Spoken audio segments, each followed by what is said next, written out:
Women's Auxilia, Vupe Ponga. And because of my encounter with Pastor Jeremy and CBC, I was asked to come here. And I thought the best way of actually going through this class is to tell you a bit about myself, in the sense that who we become starts from our families and our homes. And I was lucky to have God-fearing parents. And I probably stand here also because there are many people who have helped me along the way. I worked in my recent past as pastors February 2021 as permanent secretary for Ministry of Tourism. Before then, I was permanent secretary for Ministry of Gender. Before then, I was permanent secretary for Ministry of National Development Planning. And before that, I was the UN Women Representative for the SACU countries, which is South Africa, Botswana, Namibia, Lesotho, and Swaziland. And before that, I worked as regional gender practice leader for UNDP. Before that, I worked as gender advisor at the Commonwealth Secretariat in London. So my career is span over government and intergovernmental, but for most people up to now, they call me Sister Ponga, because I was a religious nun for many years, until 2006. And probably that has spelled out why I do what I do and the way I work. So I started off by saying that who we are and who we become is formed very early on in the home situation. Even when I teach gender, I actually tell people that who we are in the home, how we treat our siblings, how we treat our parents, how we treat our spouses, is what we bring into the public space. So watch how you raise your kids, watch how you interact with others in the home space, because it's who we are in that private space and the values we hold in that private space that come to show themselves so prominently in our public space. So really, I cannot overemphasize that. And so I had a very short stint after being permanent secretary for quite a long time, was graciously laid off or had my contract terminated, and basically because I had expressed interest in giving a go at politics. Those who know me received that news with great shock. And I keep explaining myself that after having worked as a civil servant, an international civil servant, and maybe in NGO, I felt when I looked at what our country has, maybe one of the roles that we leave to people other than ourselves is because we think politics, one, is dirty. And I keep saying, then who will clean it up for us if we all stay away and keep saying it's dirty? So some of us need to go in, especially those of us who are believers and God-fearing people. Because I've been talking to a lot of young people recently, and I'm saying, forget politics and how we define it, and begin thinking, who will manage the resources of our country?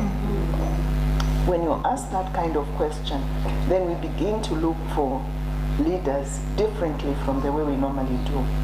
Who will uphold our values and beliefs and good cultural practices that we have as a country?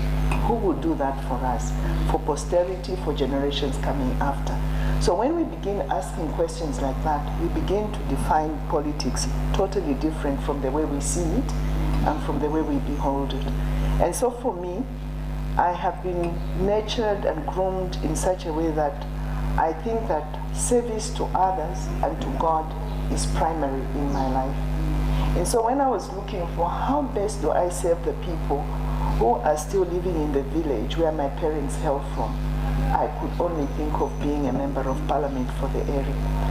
And so some of the things I thought of, those of you who have never visited Chifunabule must visit it, because the area is surrounded by water completely. So we have Lake Chifunabule, which borders Lake Bangweulu, and then we have streams around it. And I was saying to the people, the wealth that any group of people have is its people. And that's why it's important that when we are raising kids, they are God-fearing, and we build in them from an early age God-fearing values and principles, because then we are building a nation that will be God-fearing. And because we are a Christian nation, maybe that's the starting point. So I told the people, the wealth that you have is yourselves. Therefore, the reason governments go into great extent to make sure people are healthy, people are educated, because we are building our human capital. Unfortunately, the education system we have up to now is one that encourages memorizing. So we swat away and prepare for exams so we can pass. If you critically analyze what these young people are doing, it's not using their faculties at all to analyze anything. It's just repeating, regurgitating what you have been taught, and you repeat it. Is that what we are supposed to be as children made in the image and likeness of God? Just look at how creative God is. So we're just not using even half or a quarter of what God has given us. So your parents, and because you may not have a whole say on how the education system is in the country, but I think you have an opportunity in the home to begin to change how you're educating your kids. For example, when I was growing up, I was never allowed to sit by an electrician fixing our electric cooker if it has gone wrong, because that's meant for boys. But when we are doing that, we are reducing the girls to playing with dolls, Barbies, and whatever the recent ones are. And what we are doing, therefore, is reducing these kids to just combing hair, looking themselves beautiful, and deny them an exposure to scientific thinking from an early age. So boys and girls would dismantle the Barbie and put it back together. If we go further, we can already begin saying to that child the biological makeup of a person and how they could become medical doctors or scientists or whatever, pathologists, thank you, whatever it is. But we don't go beyond that, because the kids are just dressing and combing hair. We don't even begin to say this is how the limb is connected to the rest of the body. So even if they're playing with dolls, there's a way in which we can bring in science and begin to challenge how these kids are formed. It's easier for the boys, they put the car apart, they put it together, they do that. But even those ones, it's like once they enter school, we kill that imagination totally. So I think as parents, as young people, whoever you are interacting with, let's make that a primary goal of education. How do we challenge these young minds to be expanded beyond what they even think of on a daily basis? So that's for me important. So when we are looking at politics, we need to go back. Who do we want to be our leaders? And I'm saying this because we're very close to elections anyway. Who do we want in those leadership positions? What future do they have of Zambia and who we could become? But we can't leave that just to their politicians or political leaders. We have a role to play. So the Zambia we want to see must begin with us.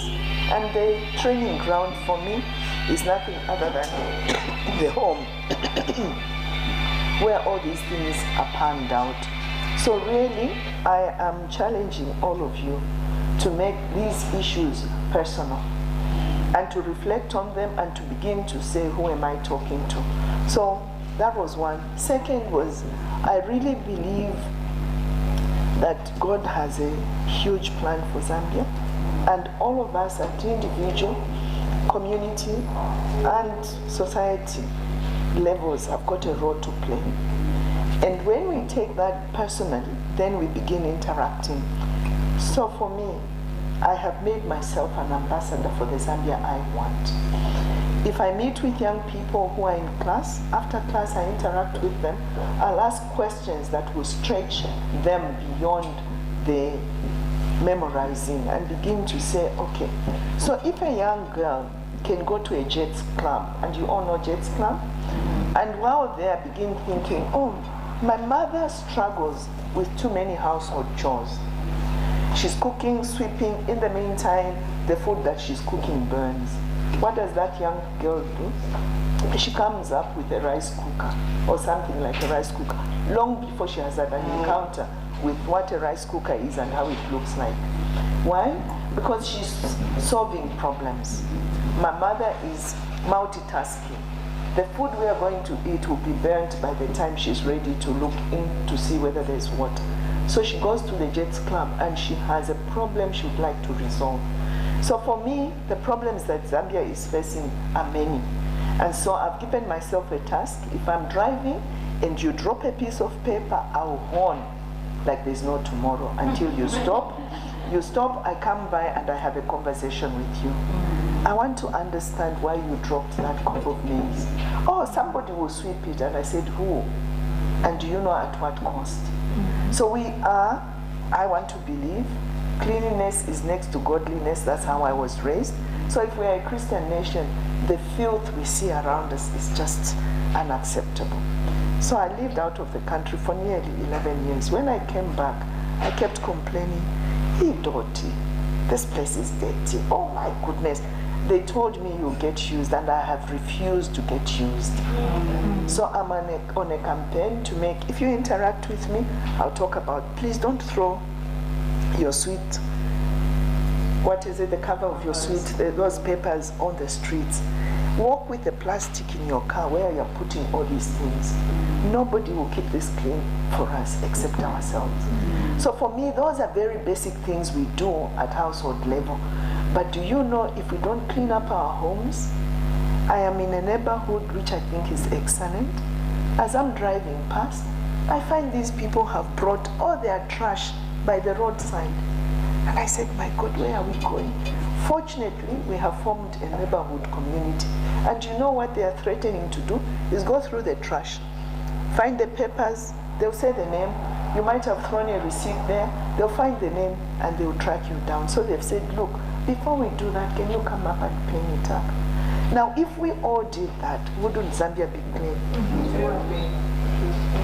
So why are we letting our country go to where it is going? For me, I have said I am in charge of my space and of the people I encounter. And I'm going to constantly have conversations with you. Now, if we all take that deliberately, because leadership is not waiting for me until I'm member of parliament or I'm president or I'm whatever. Leadership is how I conduct myself and how I am a leader in the space where I am. So that's number one. If you're going to be leaders, start where you are and start practicing those values you'd like to see reflected by actually putting them into practice. And all of us can easily just challenge one another about cleanliness. I'm told that women are better at keeping homes clean, but I'm also challenging the women, how are we raising our sons? As a permanent secretary for gender, many years ago when we were trying to write, when we were writing the national gender policy, we did a lot of sensitization and going round. And one of the questions I asked is, who is the head of the household? My elder sister, who is since passed on, was married to a Lozi man. So I told them, I'm your sister-in-law, and what I say we were in Western Province goes past. So everybody put up their hands and were saying, the head of the household is a man, because the Bible says so. I said, okay. So if the Bible says so, how do you exemplify your being head of a household? And they gave me lots of examples. One of them was the fact that the man is the person that ensures there's food in the home. I said, really? Or maybe the man provides the capital. Because I see a lot of women taking that 1,000 kwacha at the beginning of the month and spreading it to the end of the month. What are they doing? Buying a bit of this. If it's sugar, break it into smaller packets and sell for 2 kwacha. If it's cooking oil, and they keep doing that. And without even them doing any economics, the profit is what they use to feed the family. Now, if they said 1,000 and go shopping the whole day, will that reach the end of the month? And I think that's why, for me, I believe gender equality is about complementarity. So if I have brought in the capital as the gentleman and head of the household, I cannot claim the fact that I'm the only one that's putting food on the table if my wife is constantly buying things and reselling. So I challenged them. I said, who is the head of the house? Who is providing for the family? So that's why working together is very important, because there are aspects that you bring in as a woman into the home, which I believe we have undermined at the national level. And so when we say we want more women into leadership, it's because we believe that there's certain things that only a woman can bring to the table and to the discussion. And we will never have a completely independent, economically, politically, culturally, without all of us equally participating in the leadership of this country. They'll tell you the Nordic countries, which are the Scandinavian countries, are the best examples of what gender equality can do. So their tax may be very high, but everybody is kind of taken care of. It's one of the best countries where tax systems work very well.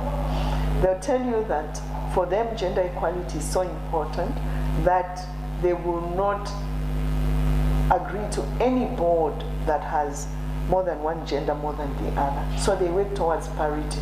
Why? Because even in terms of car manufacturing, you all know what the Renault is. In Zambian say Renault because we pronounce the T, but I think it's a French car designed. So they were having a meeting.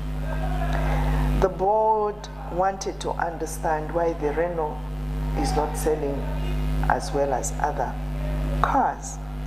When they asked that question, the women were given a group to themselves and the men. Of course, the men came up with a lot of things that should be made to the car.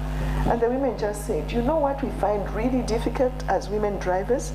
If you're driving, you have nowhere to put your handbag. Where I lived in South Africa, if you leave it, even now in Zambia, unfortunately it's happening, somebody can easily break the window and grab it, or open the door if it is not automatically locked. So they said, please design a car that's going to have that little box between the driver and the passenger, big enough to have a handbag put in there. It's sold. So people will tell you, if you're looking for a good mix of leadership, look for a number of women who are on the board, look for the ethnicity. So for us here in Zambia, it will be how many ethnic groups are represented when you are coming up with a board, when you are coming up with government. There's a reason. What people in Western Province do very well is walk in the sand.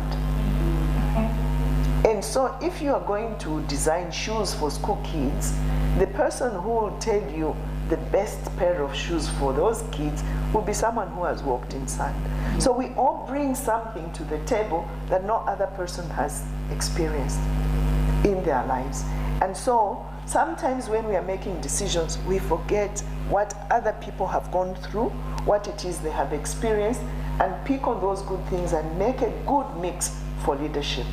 So anytime you're having a decision made, whether in your home, if you're a teacher, whether in the class, if you are a tamanga like I have become, whatever it is you're doing, stop and say who should be involved, who should have a say. I can give you loads of examples from my work in development where we tend to go to the rural areas and say, let's put a solar plant for them. Did we ask them? Were they engaged? What did they say? Or we go and we say, build or sink a borehole for them and make a communal thing. When it breaks down, they'll phone me. Dr. Ponga, you remember that borehole you sang for us when you were working with Ministry of Gender, for example? It's broken down because I made the decision and I thought it was good for them. So when we do that, one of the things we do is create dependency, but also create non-ownership. People don't feel this is theirs. So back to elections, when they are coming, it is your one way of saying, I want to be part and parcel of Zambia, and this is how I will participate. But back in your home, I grew up in a home where both my parents were teachers. When we were 4 or 5, my mother said, I'm not going to have another person raise my kids. So she stopped her primary school teaching and wanted to raise these kids. One of the things that we were engaged in is making decisions. So we would have a duty road, including my brother. My older brother is still alive. I only had 2 brothers. One has since passed on. They all took turns sweeping the yard. My brother, when he reached a certain age with girlfriends, Pakomboni, he would wake up early in the morning to make sure that he sweeps before anybody sees him. Because according to Zambian culture, men should not clean their surroundings. Who raises up kids like that? So that was one. Secondly, he would be cooking the shima, bring the brazier inside so that the girlfriend doesn't see him cooking. But we all took turns, and my mother said, if you want to eat, you should know how to cook. But what are we doing now, raising kids who can't cook, who can't clean, and you have hired somebody who is your maid or your helper? These kids, when they grow up, when they have everything done for them, what you're doing is killing the motivation for them to do anything for themselves. So unfortunately, what we are doing is populating a country with people who have no motivation at all. And sometimes we watch things happening and we say, how can this be happening? Go back to the home. Can your kids cook? Can they sweep? Can they clean after themselves? So back to Mongo, when we were doing that course, they were very unhappy at how I defined head of household and everything else they brought in. So I was telling them, the man is the protector. He comes home totally drunk. The thieves come in. And it's a woman who gets up and trying to shake him, decides, okay, I'll use the pounding stick to weigh off these. Who is the protector? So those things we name ourselves with give us also duties and responsibilities. So when you call yourself protector, make sure you're not going to bed totally drunk, that if a thief or any danger were to come to the family, you would not be there to protect them. Because then you are reversing your responsibilities and duties. It's that woman with the pounding stick who becomes the protector of the home. So I said that to them, but I went further and I said, because men grow up and don't clean after themselves, we have the mess we have. I'll give you an example of a country that shall go unnamed. Men were in charge of this factory. The board were men. Most of the workers were men. Why? Because this was a factory where they were making jeans. If you Google it up, I'm sure you'll know the name of the country.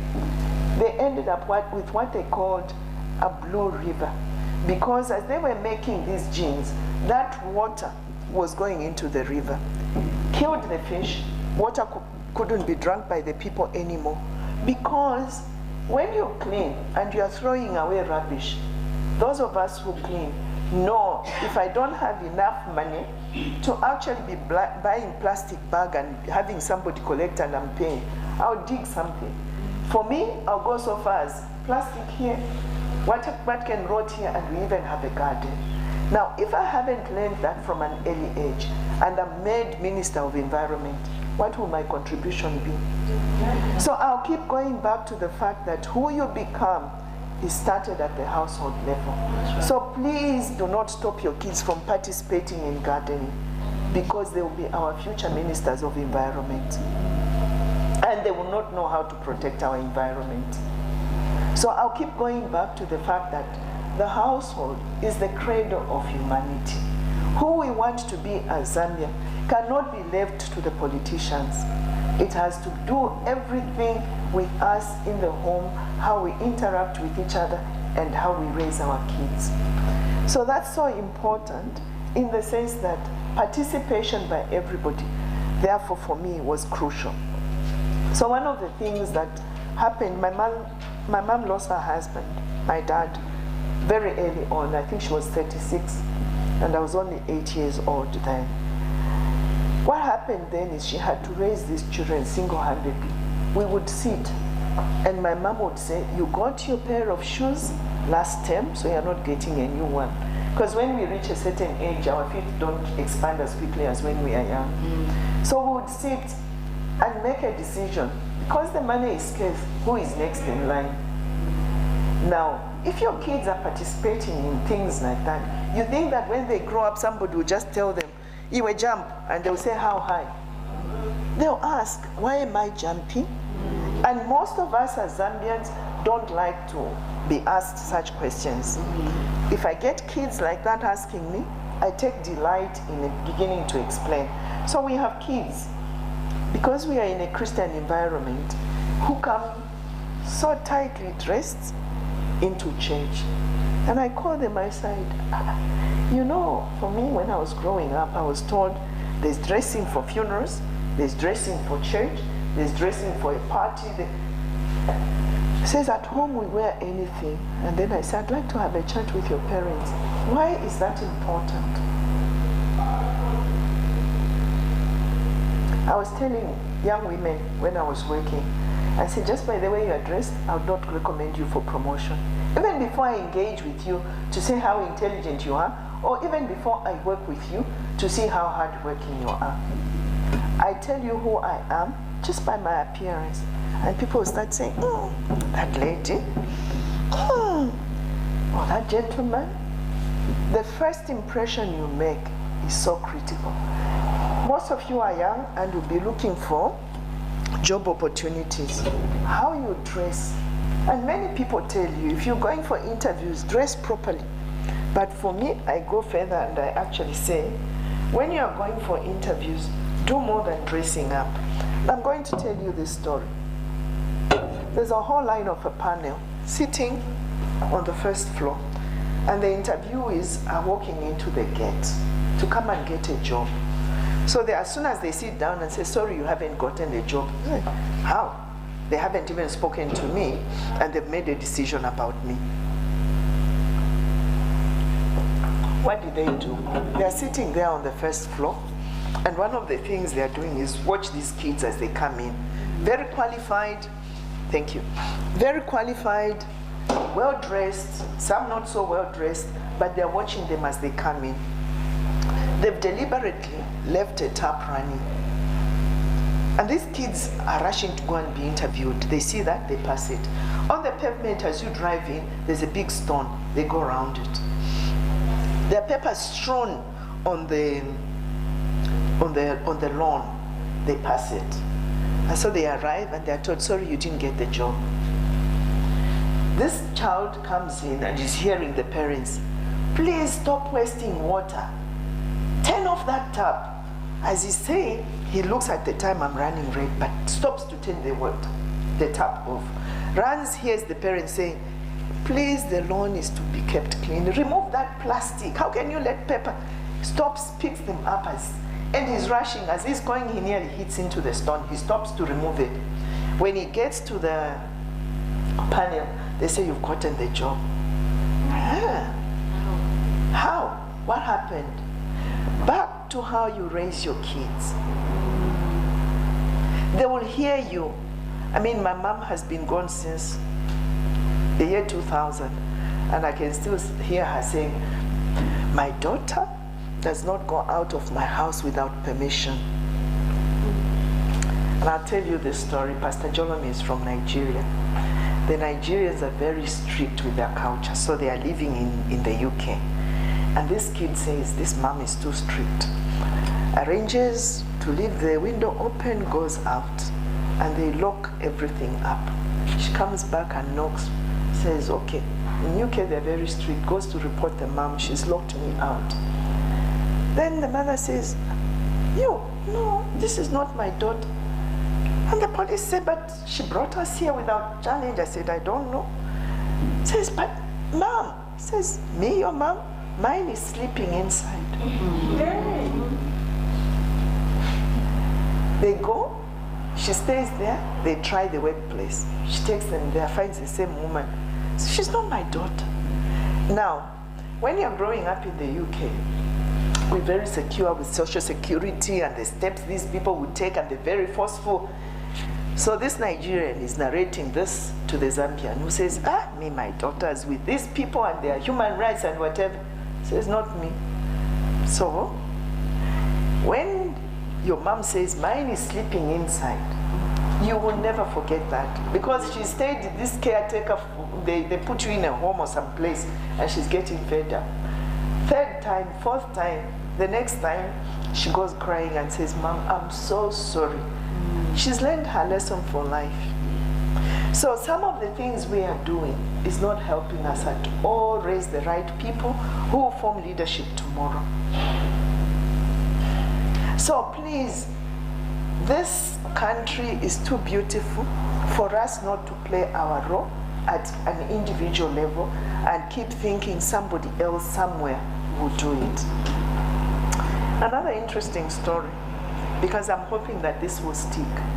This is again another family, Nigerian living in the UK. I spent a number of years in the UK that Shagwa named when I was working there and studying. And this boy gets the father locked up because the father hit him. Goes to report, I was assaulted, my rights are being abused, the father is locked up in prison for 3-4 nights, then comes back home. It's time for holidays. Every Christmas, they'll go back to Nigeria. Bring your passports, we need visas. The boy's visa is done, and with a request not to come back. So they get home to the village, everybody. You know how we eat in the village? Big pot here. These kids are growing up in the UK with a plate, side plate for relish, what. Now they have to fight for the food. So this boy says, my God, what a life. When they are going back, comes back, Daddy, when are we going? Says, tomorrow. Then the dad sits him down. By the way, you are not coming with us because I'm not your dad. If I were your dad, you wouldn't report me. But that happened a long time. What's wrong with you, man? And all that kind of language. And the dad says, no. Then he looks at the way they've been eating. From a big pot, all of you gathered here, walking wherever. He says, I am in for trouble. The dad leaves him here. And he does his secondary education, part of the primary and secondary. When he finished, now he had to go into university. That's when the dad said, come back. So when you're too nice to your kids, you're not teaching them anything, you're spoiling them. And these are the leaders we have today. I will not go into some of the things we see. And for me, I will immediately say, what home are they coming from? So I think we have a duty to change this country, and only us can change it, and don't wait until you are Minister of Home Affairs. Begin the home affairs from the home. I can go on to give several examples, but what I wanted to emphasize are 3 things so that I give you a chance. I'm told you are supposed to ask questions. I wanted to give you a chance. 1, to look at leadership as something that starts from the home. The person you are in the home, and I always say to a lot of men in my classes for gender, the way you treat your mother, the way you treat your sister, the way you treat your wife is the same way you would treat women in this country. So just look at yourself and the kind of relationship you have with these people. If you think your wife, as a lot of young men say, I'm going to marry. Why? I come from work, I have to cook for myself. I come from work, I have to do the laundry. And I always say to them, you're looking for a worker, not a wife. So think twice before you even define what you are looking for in a relationship and who you are looking for. So that determines how your public life will be by the private things you do. So what you do in your home, you will not change just because now we have made you MP or minister. The same way you manage your resources, the same way you manage people, the same way you manage your family is exactly the same way you manage this country. And I want to go further and say, at a SADC meeting, I was asked to do a workshop, and we wanted to show people how we leave out women from leadership positions. We advertise very well and say women are encouraged to apply. So we carried out this exercise, and we were saying, we are looking for a Minister of Foreign Affairs. None of the hands went up. Okay. We asked why. He says, no, I've not done international law. I've never lived outside my country. They gave a lot of reasons I'm not qualified. We said, fine, okay.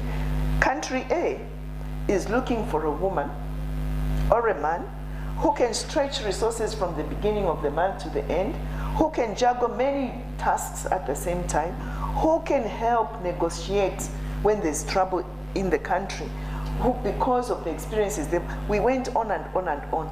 All the hands of the women went up. And we said, why? He says, You know, with the little salary I have, I bake scones and I sell them at my workplace. Or I do this, I keep chickens, I do this. So even if I'm given little money, I know how I can stretch that. So we said when our countries are cash strapped, most of us look at the fact that I've not done economics, I've not studied accounts, I cannot be Minister of Finance. When you negotiate in the home, you know how kids fight over things. And you as a mother, how often are you negotiating that there's peace in the home among relatives? That's what we're looking for in international relationships. So when you put things that help speak to my experience, I'll apply for the job. But when you write it in foreign language and say women are encouraged to apply, I will not, because all the things you're listing, I don't know them. So even when we are talking about women participating, we need to make them relevant to what we're talking about. I remember when we had structure adjustment program, some of you are very young, they said there were no women at the table.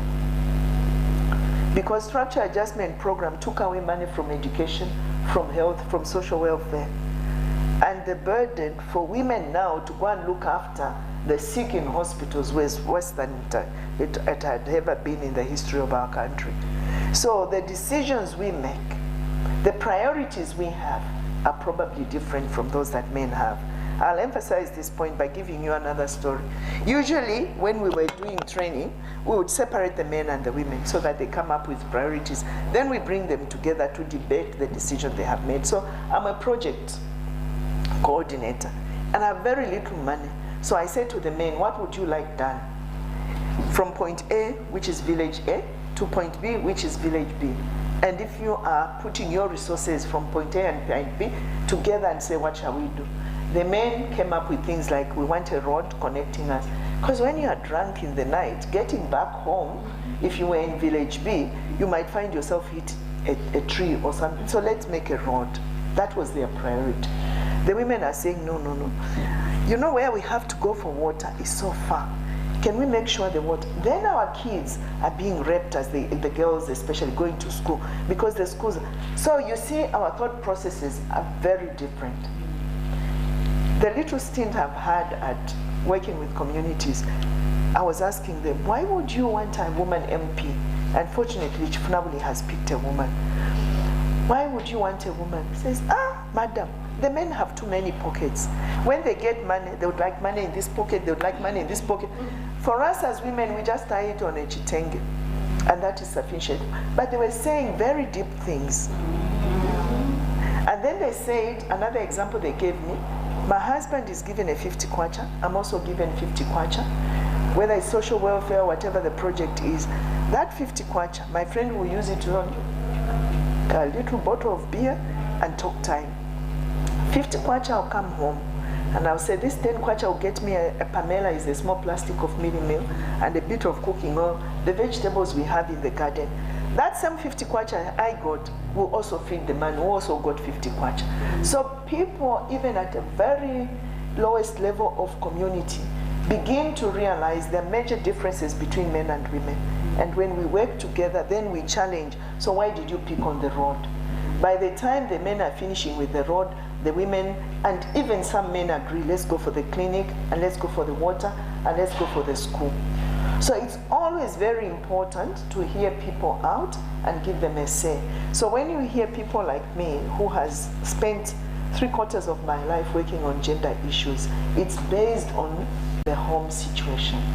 So if you are a dad, and those of you as young men who are growing into being dads, and you think it's okay for my kids not to see me cooking, it's okay for my kids not to see me cleaning up, you are actually giving us future ministers who have no clue about how to run a home, and therefore no clue about how to run a country properly.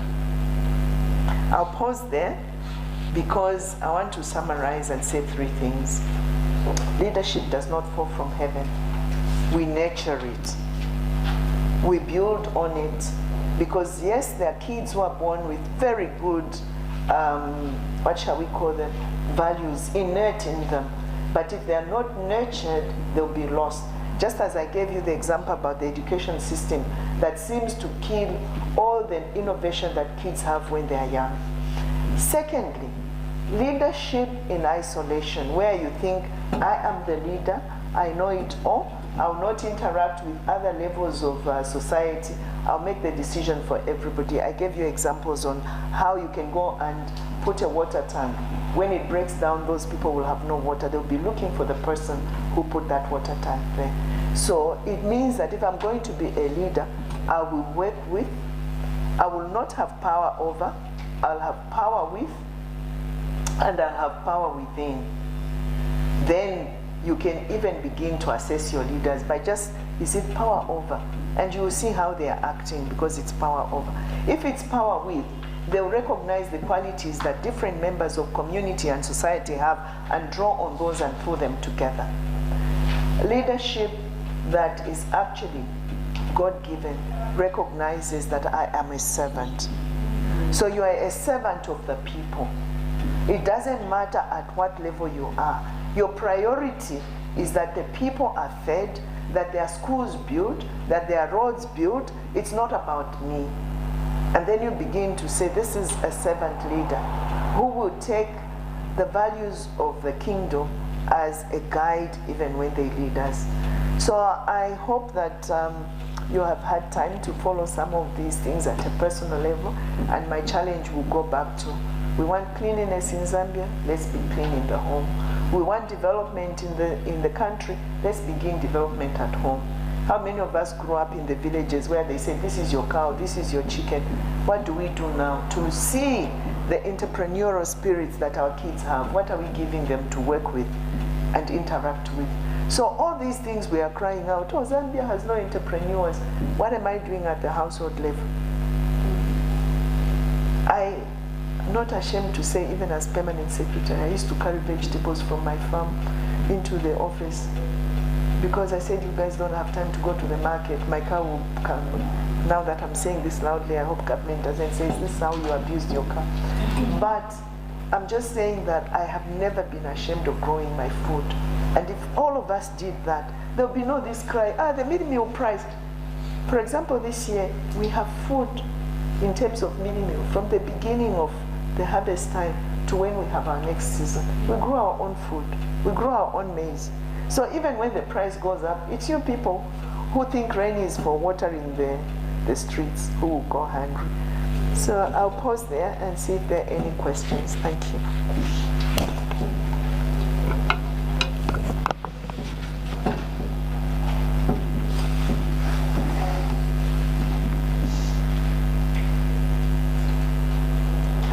For me, it's not really a question. I just want to say thank you to you for what you've spoken.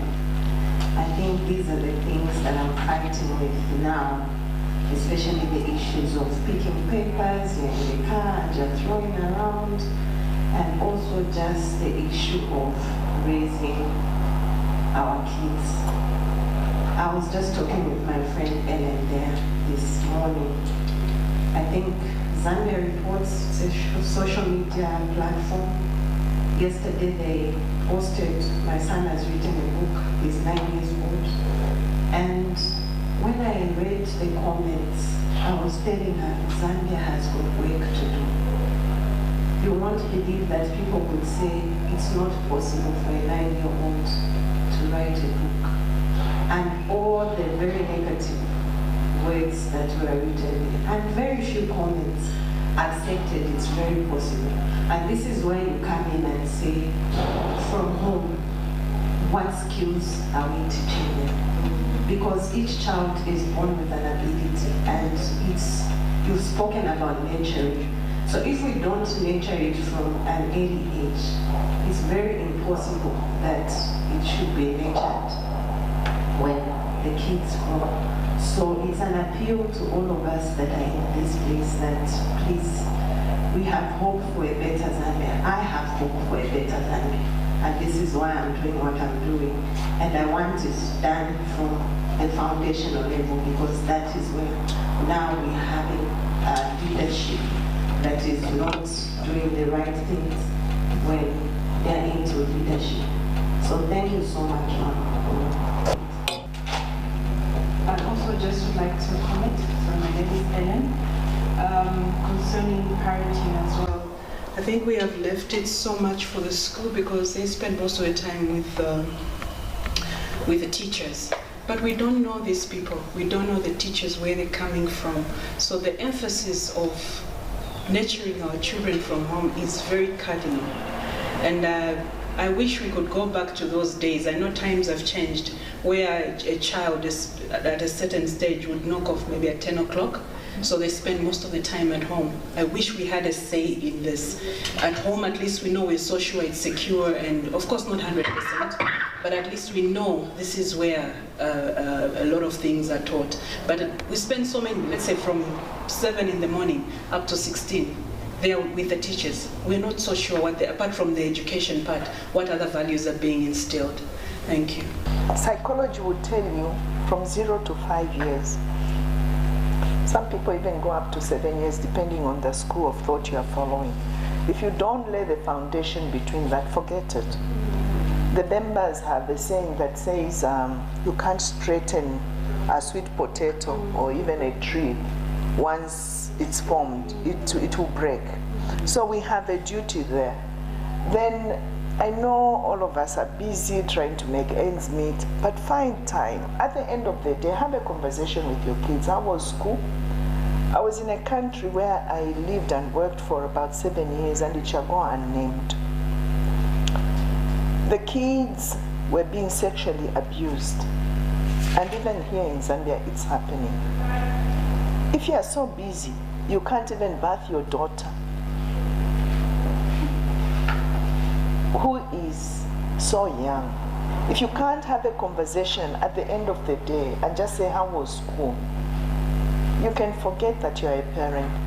One of the cultural shocks I had when I went to the UK was to find a whole program that was telling kids between 0 and 5, and the parents are now recorded and it's being showed on national TV. If someone touches you here, you can ask, why are you touching me? But if someone touches you here and you're a girl, scream. And if you are bathing, daddy should not bath you here. I was shocked. But now I can't be, because those are things that are happening here in our own country. So we have a duty to speak to these kids after school. Even all of us as siblings. If I'm older, I should take care of my little sister. How was school? Who are your friends? And get to know who the friends are, because indeed, to a certain extent, teachers will help us, but the formation is in the home. And who Zambia becomes tomorrow cannot be left in the hands of teachers alone. We have a big role to play in the home. Thank you very much, ma'am. I personally have a question from my point of view as a child who's maybe grown up in a place where you haven't had time to really relate with your parents as to talk to you about life and whatnot growing up.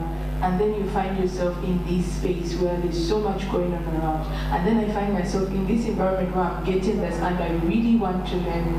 How do I go about learning and really sticking, not to lose my way because of what's happening around and whatnot? And because I never had that upbringing, like you mentioned, at 5 years old, you never had that. But you find that by God's grace, you find yourself in these spaces where you have these people talking to you and whatnot, and you want to uphold those values. How do you go about? So I'm hoping that here you also have a situation where you have mentors and mentees.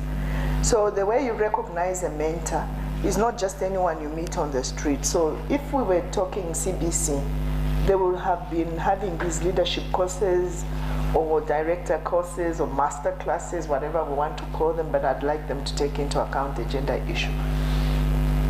And they have people identified. So if you came here and said, look, this is my background, I'm looking for somebody who I can be having conversations with. That's one.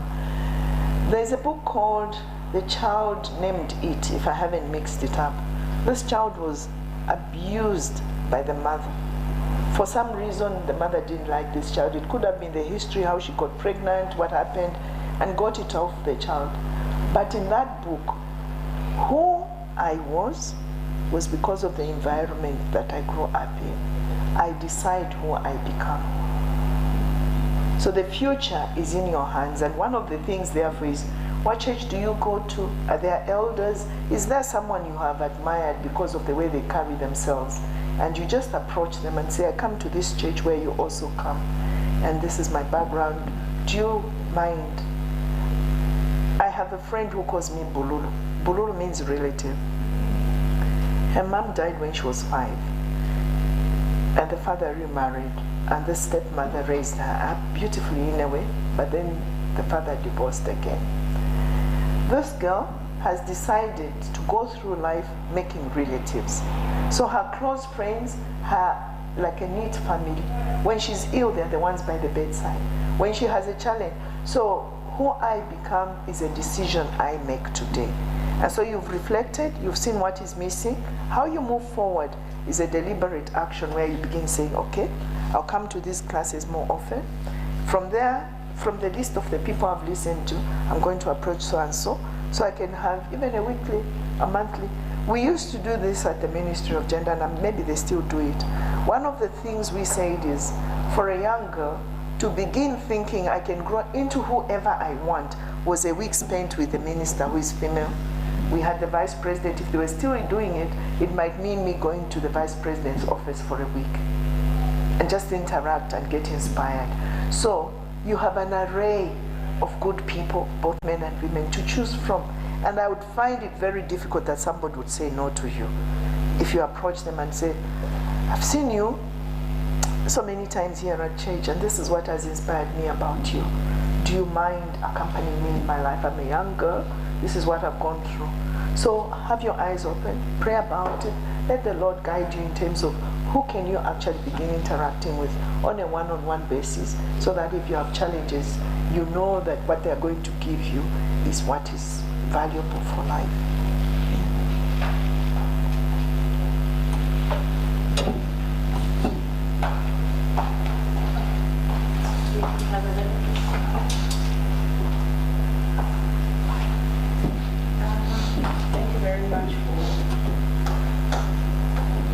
Thank you very much for giving us this masterclass. I've learned a lot, and I would like to find out how you can help a child in a home setup. And as parents, we try so much to give them good values, but then that teenage stage is quite difficult to handle. This child just goes out of the way, different from the others.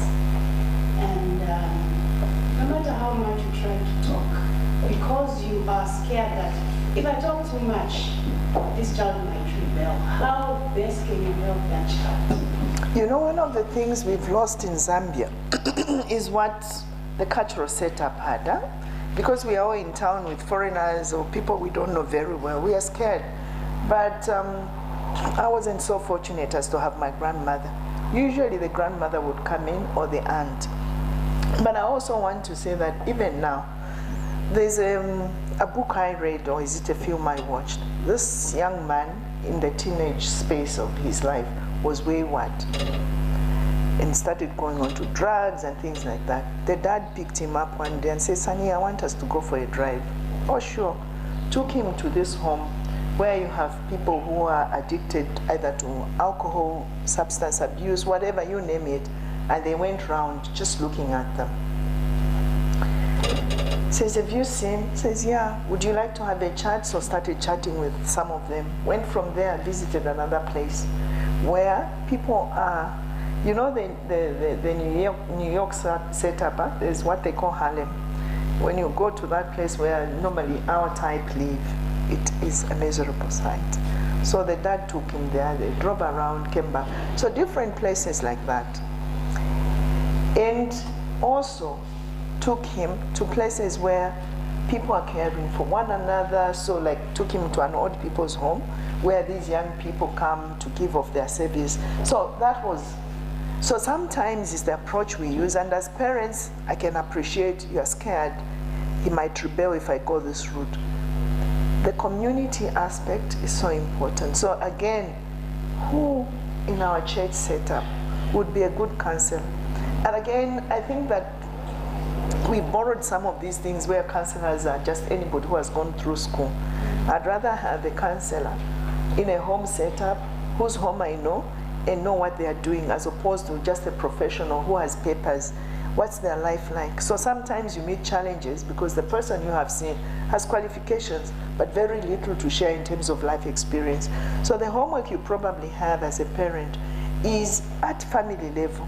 Which families do you engage with that are good? That even when you're having a party for his birthday, you bring along these. So they will have influence, and peer pressure, peer learning is sometimes the best. So if there is going out with wrong people, who are your family friends when you have a get together, when you have a birthday, when whatever you have, how often do you bring those people home? They can begin, those children of your family friends can begin to have an influence. But again, I think that church circles do have counselors, some who are good. So let's look out for those things that are not putting pressure, you are yelling and making the situation worse, because then he will, some of these young men are quite strong, kick you in the back and the mother is lying there. And so you want to avoid those kind of things. So let's be creative, and I think the interactions you have here might also be helpful because you get tips from one another. Let's not just go by the book, or the way I was learned is you hit, spare the rod and spoil the child. Sometimes it doesn't work, especially kids of nowadays who think it's against their human rights. What kind of conversation are they having? Who are you bringing in their space? So homework for parents is, it may not always work for me to scream at this child. Where do I take him? What film? I had a friend who lived in an abusive marriage for years. She was too old for me to go and say, leave that man. So all I did is I came across books, I would share. A film, I would say, let's go and watch this. Slowly, she began identifying with the abused women in the films she watched and how they came out of it. Today, they're on separation, and it took her, I won't say a number of years, for her to say, honey, I want to claim my dignity back. And when you hit me like this, insult me in front of our children, I feel so undignified. Can we live apart for a while so that I can find and reclaim myself? Very respectfully. She could have thrown things at him. It wouldn't have worked. So life has a lot to teach us. And it may not just be other human beings. When we teach gender, we even look at how some birds, is it the eagle? It's the male that actually sits on the eggs, if I'm not mistaken. If it's not the eagle, there must be another bird. It's the ostrich? Did you say ostrich? Yeah, so maybe, yeah, one of those. So even watching that and going out to watch, when we're trying to change people's perception and the way they behave, it might just not be enough to give lessons. You might just need to take a walk with your son or your daughter and interact with people at her or his age, and just see the good ones in community, influence, invite them more often to the house. It's not easy, and it takes a long time. I'm Catholic, so we have a lady called Saint Monica, the mother of Saint Augustine, who prayed for her son's conversion. Is it for 28 years? So when mothers want to give up, I ask, is it already 28? So we have a long way to go, and patient, and God's time is the best. I just want to say a big thank you to you for one of the lessons that you've just given us. These are lessons that will go a long way, generations to generations, and it's entirely up to the class that whatever she has spoken, Zambia is in our hands. And that Zambia we want, it's us to take responsibility. As long as your next neighbor is not taking responsibility, we are not going to have that Zambia that we want. So thank you so much, ma'am, and can we just rise and just give her a round of applause? She has done great.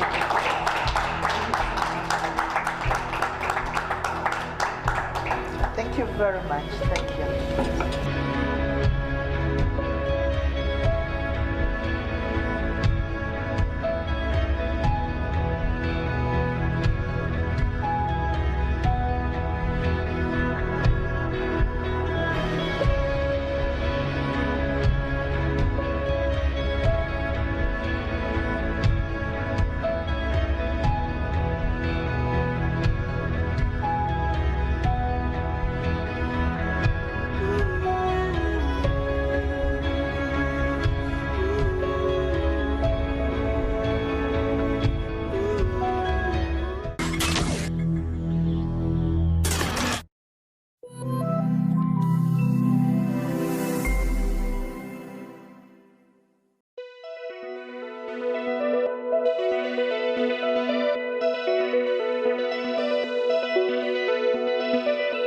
My name is Siwongi the Biela. Today, we finally got to meet Pastor Jolomi from Lusaka. He came here to teach us more about women and what we have not been known of. So today I learned about how a woman can come out of the darkness where she has been put in because of the traditions and the cultures that we've been taught. So woman, don't put yourself in a box anymore. Get out of that box. Worship God in spirit and in what? Truth. There's no poor person here. There's no limited woman here. It's that you are basing your life on lies. It's time to come to truth. How do you know the truth? By abiding in the word. You know why you don't know it? Because your mind is blind by traditions and custom and religion. So you can't know it, because every time you're around the truth, your tradition keeps clashing with it. And myself, what I've picked up is that for a woman to succeed and come out from the darkness, she needs to know the truth. And the truth brings out a lot in a woman. I'm Maureen Katongo from Future Hope. I've been blessed in this seminar. We've learned about, using our life from the time that we are born, up to the time that, we impact the next generation. So I've been taught about being resourceful as a woman, using our time, knowing the mornings, the afternoons, the evening, and also the nights. And in the nights is where you have to be paid with what you deserve. So we are so blessed. Ine ndine Janet Piri. Niwonga zikomo pazamene tapunzira pasiku ya lero chifukwa sinali kuziba chili chonse koma takoza kupunzira kuchoka mu mavuto kuyenda mukuunika kuti tipeze kunkhala bwino msogolo. Ndiponso tapunzira kuti mzimayi safunika kunkhala osachita chili chonse koma achitepo chimozi.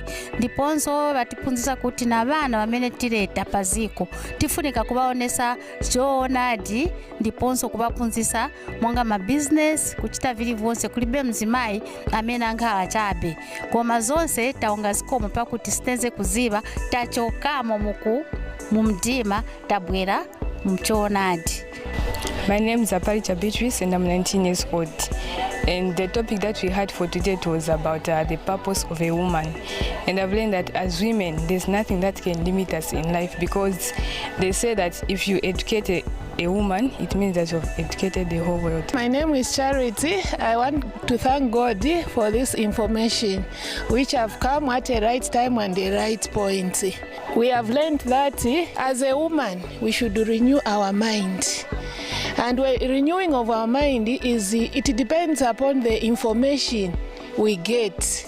So when we get that information, we use that information to change us, and the information is in the word, and the word which is the truth. What we have learned, we should share it with our children, our generation to come, so that they should be people who will be productive. Even as women, we should be productive, because we are the most people who spend most of the time with our children.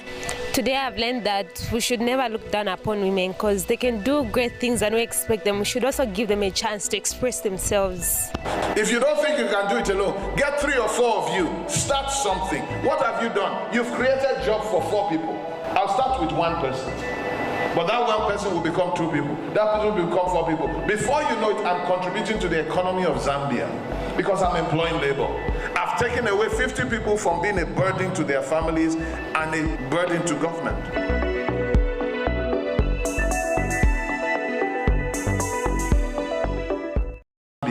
Because I'm employing labor. I've taken away 50 people from being a burden to